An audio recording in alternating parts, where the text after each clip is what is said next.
Israel എത്ര support ചെയ്തൊരു president American ചരിത്രത്തിൽ ഉണ്ടായിട്ടില്ല. എന്തോ ഒരു അകമഴിഞ്ഞ സപ്പോർട്ടാണ്. യെരുശലേം പ്രഖ്യാപിക്കുന്നു ഇസ്രായേലിന്റെ ശാശ്വതമായിട്ടുള്ള തലസ്ഥാനമായിട്ട്. അതൊക്കെ ഭയങ്കര തീരുമാന നടപടിയാണ്.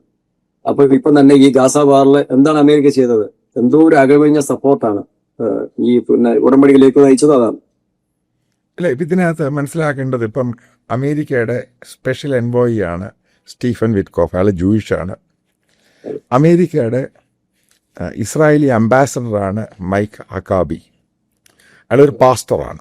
അയാളൊരു പഴയ പാസ്റ്ററാണ്, പൊളിറ്റീഷ്യൻ കൂടാണ്. ഈ ഹക്കാബി ഒരു 4 മാസം മുമ്പ് അമേരിക്കൻ പ്രസിഡന്റിന് കത്തെഴുതി.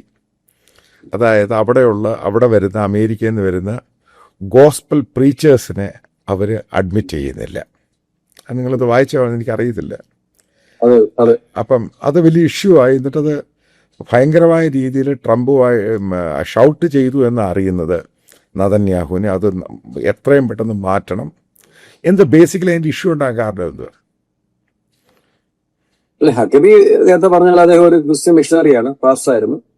അപ്പോ ഇസ്രായേലിനെ അദ്ദേഹം സപ്പോർട്ട് ചെയ്യുമ്പോൾ പോലും ക്രിസ്തീയ മിഷണറി പ്രവർത്തകരെ അദ്ദേഹത്തിന് തീർച്ചയായിട്ടും സപ്പോർട്ട് ചെയ്യേണ്ടതായിട്ടുണ്ട്.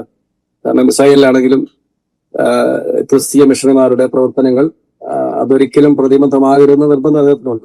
അദ്ദേഹത്തിന്റെ ഇപ്പോഴത്തെ അംബാസഡർഷിപ്പ് അതിനുപയോഗിക്കുകയാണ് അദ്ദേഹം.